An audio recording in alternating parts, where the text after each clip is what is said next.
Thursday, never looking back. It's Friday, I'm in love.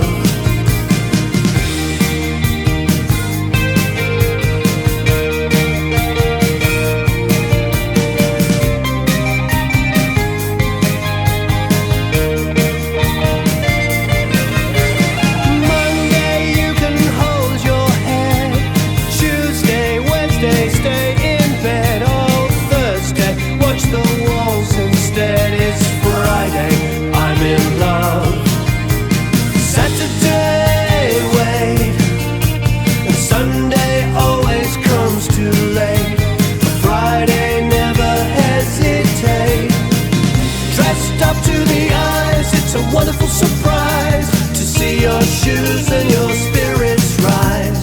Thrown out your frown and just smile at the sound. As sleek as a sheik spinning round and round. Always take a big bite, it's such a gorgeous sight to see you eat in the middle of the night. You can never get enough of this stuff. It's Friday, I'm in love. I don't care if Monday's blue, Tuesday's grey and Wednesday too. Thursday, I don't care about you. It's Friday, I'm in love. Monday, you can fall apart. Tuesday, Wednesday, break my heart. Thursday doesn't even start. It's Friday, I'm in love.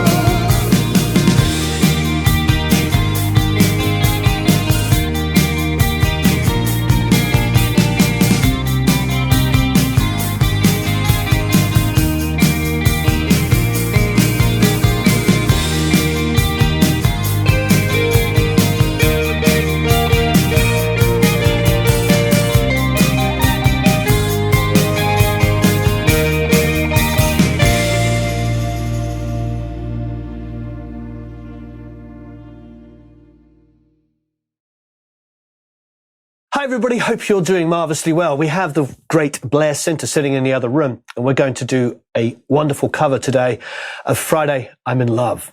One of my favorite songs, the Cure song, of course. Absolutely superb. So what we have is we have the new Warm Audio WA-2MPX. Now, we're thinking, because we're looking over here, that these are Ampex mic pre's. We have Ampex mic pre's, and they're from original tape machines, and they're very sought after. And that's what I think they've done here. I think they've cloned or copied, or whatever the right word is, some classic Ampex mic pre's. And they have that look. Really beautiful to look at. We've got Phantom here, so I'm going to turn on the Phantom. We've got two louder mics that we've got up on there, so we're turning on the Phantom. We've got selection between mic, line, and instrument. Obviously, preamp volume and output level, so you could drive it a little bit harder. It is tube, of course. Set both sides to mic. High gain, polarity, tone. Tone will be interesting. Oh, so I presume that's just turning on these things. Interesting. And then you've got a 80 hertz high pass filter. Tape saturation. Interesting. If this is what I think they are, which is the Ampex tape machines, these would have been the mic preamps from the Ampex tape machine. So that tape saturation should be interesting. I'm assuming it's driving the tubes harder. I don't know. We're going to have a listen. So I'm going into an Audient ID44 over here. You know, this is a $1,200–1,300 unit, so it's not cheap, but for tube gear, it's relatively inexpensive. So let's just see. I don't want to clip my mic pre's, so I'm just going to push up. Just starting to hit the mic pre a bit too hard.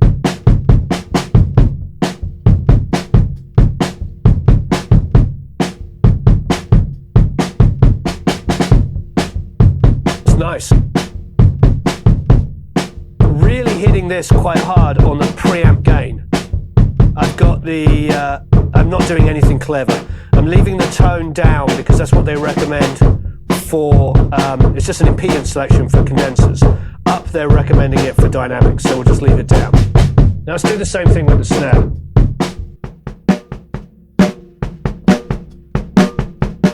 Just starting to clip the input of my ID44, so bring that down. To me, you just want to abuse this a little bit and get it to sound great.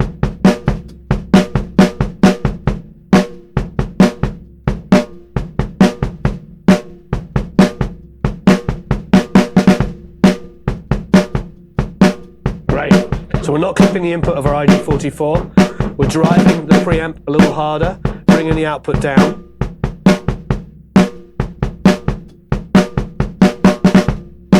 I've got some high pass on here, just on the snare, only at 24. Put the two together.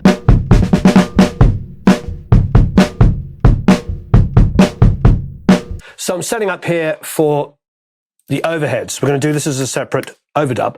So we're doing kick and snare, and now we're going to get the overhead cymbals and hat, just so we get more control over it. We could have done 2 mics on the kit, but I love this song, and I want to make sure that we do it as well as possible. And we've only got 2 channels. So far, my feelings is that it's smooth on the top end, but not bright. It's warm on the low end, meaning there's some low end in there, but it's not overly. It doesn't feel like some tube stuff I've got, which I love, and really I need to hear the Ampex to really get a straight ahead comparison. When I hear the Ampex, it tends to have a little bit more, I wouldn't say hi-fi high end, but a lot sparklier high end. This seems super, super flat, not boosted at all. And I feel like to get the sound that I want, I'm going to EQ it. Now, that isn't necessarily a problem, but it does seem to be a reality. Okay, this might be where they win.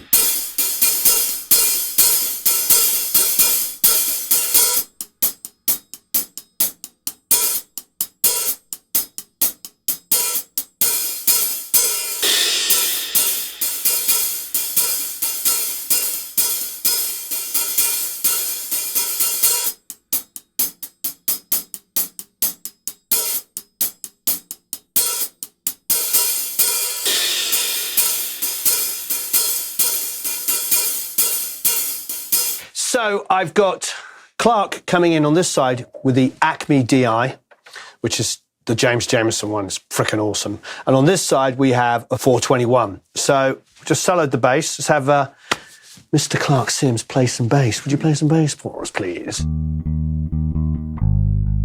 So I'm going to bring the output down and hit it a little harder.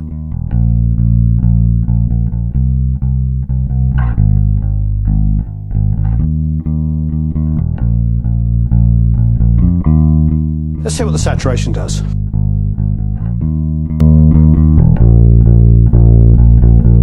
I don't want it on the DI. I want the DI to be cleaner. I'm going to use that for the low end because the Acme's got this massive transformer in it. And it's got a bunch of tubes. So this is going to be our clean low end. But I don't mind driving it a little harder. It's nice. But then Clark's a very even player, so that helps. All right. So here's the bass amp side. This one I'm not going to be afraid to drive, so let's put the saturation on this and see how it fares.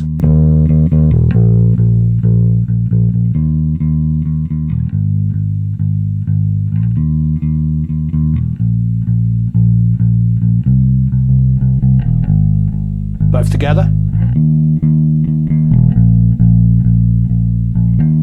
So I've got my trusty Lewitt LCT 140 Air. I'm going to try the high gain.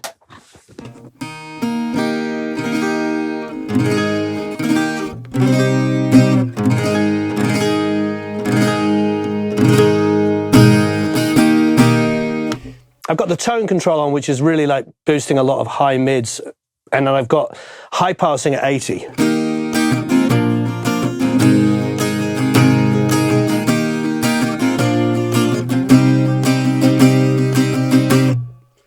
I like it. This guitar's a little boxy, that's kind of part of the sound.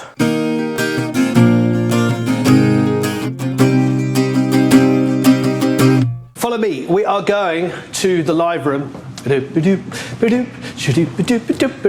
All right, so we decided, here's the live room. We tried lots of different amps, tried the Pro Junior, which I love, actually started off with the Roadie, which is phenomenal. But we wanted the tiniest small amount of drive. So we ended up using, believe it or not, an angle. And that is the clean channel with the bright in, just pushed. It only just starts to break up when it's pushed that hard. Bass is down a little bit, mid up a little bit, treble up a little bit. Presence doesn't work on this channel. And that's it. but it's just a thicker sounding amp. It had just a little bit more low end on it. There's something about some of these metal amps on the clean channel. They're fat. They've got some really nice low mids that just kind of makes the guitars seem thicker. So we're using the Electro Harmonics Clone Theory, which of course was a favorite of Joy Division and New Order. That was Peter Hook's sound. We've got the Rupert Neve DI, and we've got an MXR carbon copy. For a guitar, we couldn't quite figure out. It didn't sound as thin as a Telecaster or a Strat single coil. So we went with, I suppose, probably like P90s or P100s, and it's the Iconic. We've been using this on a couple of videos recently. Really, really nice guitar. Okay, so now we're going to have Eddie play. We've got the DI going through one channel and amp through the other.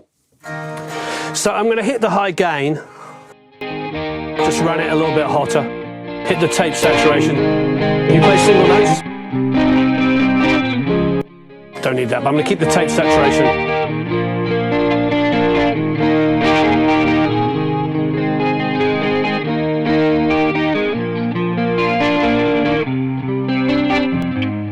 Can high pass it up to 90 Hertz, not going to be a problem.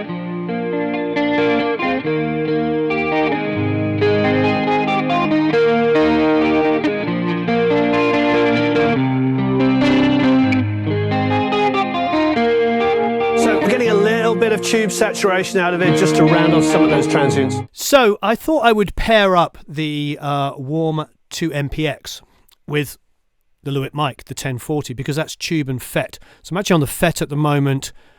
It's pretty clean. I'm not going to use any compression going in. We're just going to use whatever the tube does for this. So I've got it set on the FET, so I'm not getting any additional tube sound, as it were. 1 2 2 2 1 1. I've got the output level pulled back ever so slightly, and 1 2 2 2. Let's go to tube on here. 1 2 2. Oh, it's dark as well. Sounds like the dark setting on tube. So I'm going to go clear. So now I've set that, so it should be pretty flat. Okay, I like what it's doing. I don't think the saturation will work on my voice unless I'm doing something specific. Here's tape saturation. Yeah, baby. I mean, that's good for something else other than this. Maybe if I was doing like I don't know, yeah. I was trying to blues it up a bit. I know that was not very good. But I'm not a blues singer. I wish I could. That's a whole different skill set. I love playing blues guitar, but I'm certainly not a blues singer. So I'm going to leave it pretty flat. I've got the tone in, so let's take the tone off. 1 2 2 2 1 2. Oh, I can hear the tone quite dramatically on my voice. 1 2 2 1 2 2 2. That's pushing the high mids, isn't it? 1 2 2 1 2 2. It's actually kind of giving them a little bit of bite. 1 2 2 2 2 1 1 1. So I can emulate it by just pushing this harder. 1 2 2 2. Actually, I like that off. I'm going to leave it off. Put it back on. 1 2 2. Yeah, it's getting a little bit of grit in there, which is going to be nice for like guitars to add a little bit of extra grit, and probably for some vocals. But for mine, I'm going to go and keep it pretty clean. Lovely. There you go. Oh, I got the high gain here, which is going to be too much. I think if we could put on the high pass, which is not going to hurt. This room's pretty quiet. We don't have air conditioning noises like we had in the last one. 1 1 1 1 1. But you know what? Let's just put it on anyway. So I'm high passing it. No tape saturation. No high gain, and nothing else. So I'm going to keep it pretty clean. 1 2 2 1 1, and no tone control for pushed mids. But I did like that, but probably not on this song. Hey friends, it's Joe Carrell. I'm honored to be with you guys today and excited to be with you today because I got a phone call from my buddy Warren a couple of days ago, and he's telling me that he had done his own version of Friday I'm in Love by The Cure and wanted to know if I would be interested in mixing it. And of course the answer is yes, because what an iconic song. So, plus I was anxious to hear Warren sing. You know, I don't know that I'd ever heard him sing. So that's gonna be fun. But that song goes all the way back to 1992. I thought it was from the 80s because it's just got that 80s sound. You know, lots of reverb. The drums are kind of pushed back. I don't know. It just has that sound. But I tried to copy it to a point, but not dead on. Just kind of have fun with it, and also. Listen to these tracks as recorded through a WA-MPX from Warm Audio and kind of develop a my own thoughts on that piece of gear. So let's listen to Warren Hewart's version of Friday I'm in Love.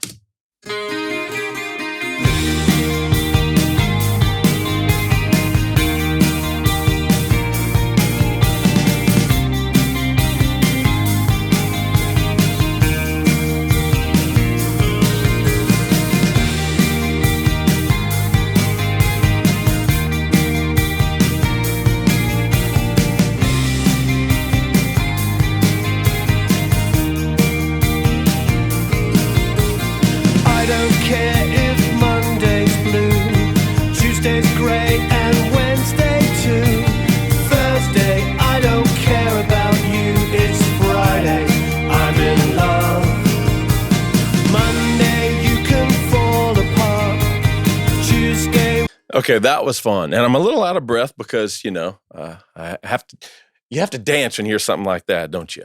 So let's talk about it a little bit. Okay, so I looked at the studio where this was recorded and I think mixed as well over in England, and it was called The Manor.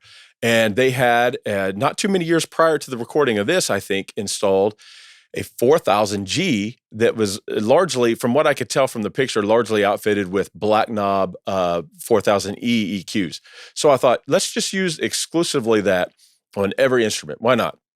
That's the way they would have done it, and just throw in, some old school things like Neves, for example, in front of the SSL on kick and snare, things like that. Some tools like 1176s and various things. Everything was recorded through the WA-MPX, except for one thing. I got to confess, because we're coming out of the 80s, I had to add that snare helper. How can you not lay that in there just a little bit, right? So here is the finished snare drum sound.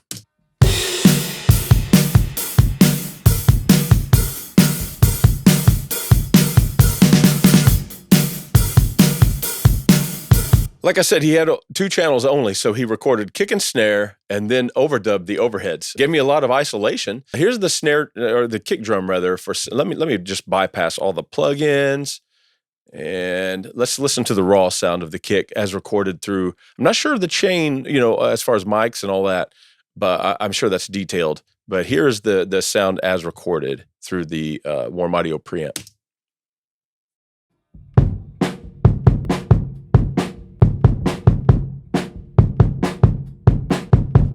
I like that. I like that knock sound, and I kind of like that resonance that it's got going on. So let's see what I did to make that work. There's no samples. You're hearing just the real drum. So a little bit of tape emulation here. A little bit of, well, actually probably a lot, it looks like on the top end.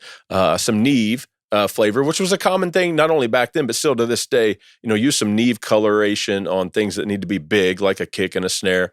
And then bring it up on the SSL channel strip on the console and doctor it up even a little bit more with that EQ. So here's what I did there. And then I did also use this gate to get rid of the snare backbeat in it. So here's before and after. I will try to make it active after a couple hits.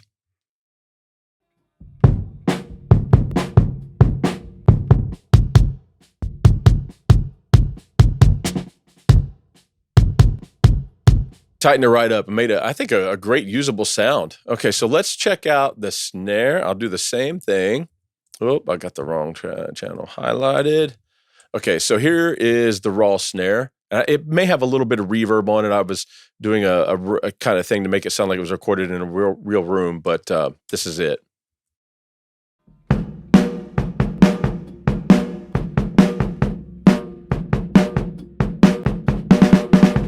You will also see I do have some parallel treatment going on just for a little size enhancement, and that is part of it.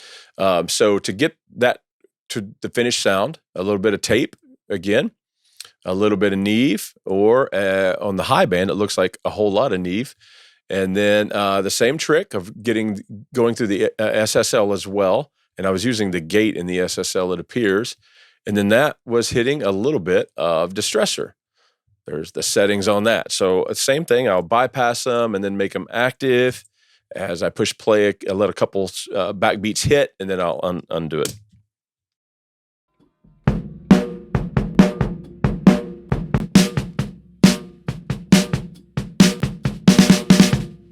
Okay, and then with its, I'm going to call it the helper.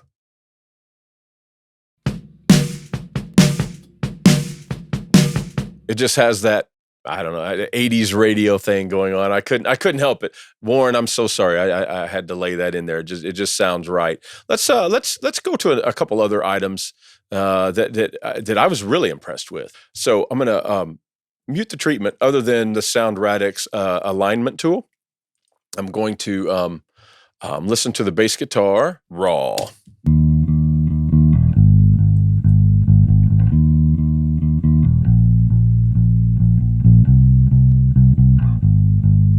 Okay, I love that.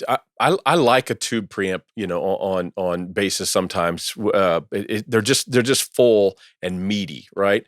So here's the DI.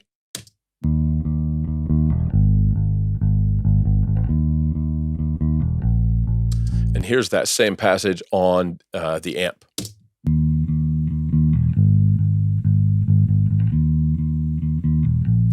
So what I did is I just used them both at equal power. We got that mid-range of the amp, and we have the bottom end and the attack of the DI. So put those together, and we should have a pretty great sound, which we do. Treatment-wise in the mix, all I did is I used a little of the black knob to add some bite at the top, add some bottom end. It looks like around 100, yep. And then I actually cut a little bit of 200. I thought it was just a little full right there. And then we went into the 1176 with the good old 10 and 2 settings on a bass guitar, just lightly hitting it. Just tighten it up just a little bit. Music of that era was not, it wasn't as compressed as what we do now. And maybe that's the reason why some of it still sounds so great. But also, I know it's 2023 and they didn't have this tool back then, but I felt like the bass guitar could use just a tiny bit of bottom end. And I set this around 80. So it would be slightly above the fundamental of the kick drum, and so those two could work together a little bit. And here's that together.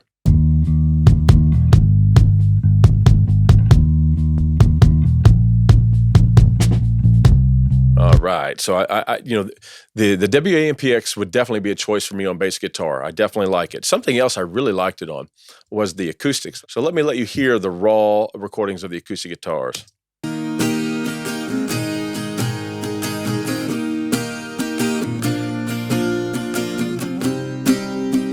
That to me, that's a great sound, because one of the things I've noticed about the WA-2MPX is, because I have one, is that like a lot of tube gear that is either old or emulating something old, it has a really nice top end kind of dive. It's a little soft and rolls off a little bit, and you can use that to control some bright and harsh sources sometimes. And like acoustic guitars, there can be a lot of top end. So what I did is I brought in just a little bit of tape here, Phoenix, and then I brought in the SSL 4000, and you'll see that I added quite a bit of top end, but on a 4000, the top end is very, very soft. So you can really get pretty crazy with that knob at 8K and above and be surprised at how much you need to turn it to get the high end you're looking for. So 6 dB at, it looks like around 12K is not as radical as it would be, like, let's say on a Neve or something like that. Let me show you one other little trick. You hear some of that spiky stuff on the acoustic guitar. If you EQ into the compressor on an SSL and go into fast attack mode with a fast release, you can use that as a little bit as a limiter.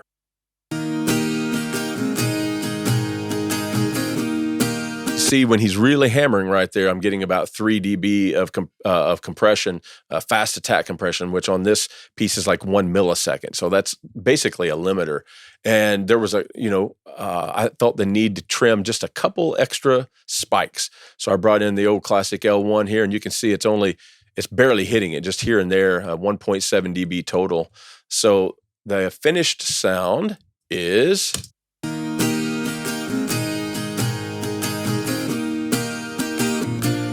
That's a great sound. Let's listen to those two iconic guitar sounds that just, to me, make up the sound of this record. In addition to the lyrics, I really think of these two overlapping kind of counter. Both of them have some melodic ideas going on, and they swimming around, and it's just, to me, this is the sound of this song.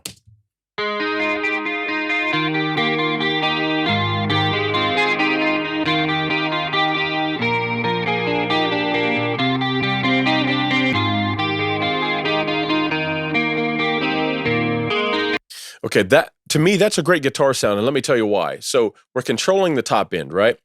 Sometimes on electric guitars, now this was going through the amp, you don't really want it, but there can be some stuff, in the 10K and up range that's just kind of a little bit of a whatever. So, and some preamps hype that, and some preamps kind of tame it. WA-MPX obviously does a good job of kind of topping that, and chopping that stuff off, and it's not really there to fight. So even when I come in and add, looks like I added 4 or 5 dB of 5K, 4.7K. It didn't get out of control. But a lot of times what I do on electric guitars is I low pass. So here you can see about 12K I was low passing both of these guys. So this is the sound with all the business. I'm not even sure what all I had going on, but let's listen.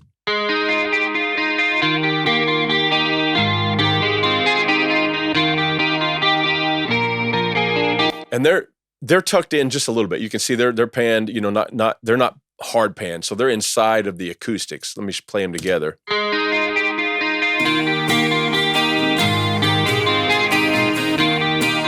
So they all have their space. Okay, now let's go to something else. Let's talk about Warren's vocal. How can we not? It's Warren.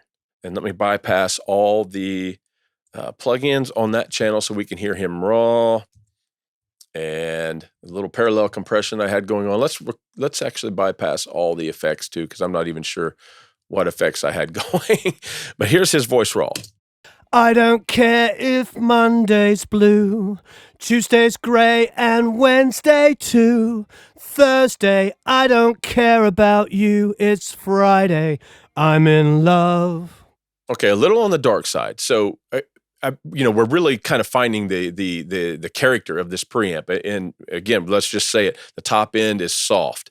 Now on his voice, that sounds a little dark, so we're gonna have to brighten it up to make the mix. But as a tool, when thinking about that nature, if you have this piece in your studio, which I do, I'm finding that I'm using it on things that I want to soften the top end. Let's say Warren, instead of having that baritone voice that he's got, what if he had a high shrill voice with a lot of in there, or a female voice that was really high and had sibilance problems, real spitty S's. You can go into a preamp like this that has that soft top end and control some of that stuff to where when you get to the mix, you're not fighting it quite so hard. But let's talk about what we did to make him sound great. Because it's dark, I'm needing to cut a lot of that, some of that bottom end. So I'm using the McDSP multiband here, and from 280 down, you see it's tucking just a little. I don't care if Monday's blue. That's helping a lot right out of the gate. But it's only when needed. So if he's up in the higher register, it's not doing that. And then a little EQ here, little compression. We're EQing prior to compression. And it's the MV2, which is something that Warren loves. So let's take a listen. I don't care if Monday's blue, Tuesday's grey, and Wednesday too. On its own, that's not bad at all. But what I like to do sometimes on more rocky things that's got a busy track is come in with something aggressive like a 76 or a distressor. And the reason I chose this is because this warmth knob here, it kind of acts as a little bit of a preliminary de-esser. It's not a de-esser, but it softens the S's somehow, and I really like what it does. So here's the EQ into those two compressors.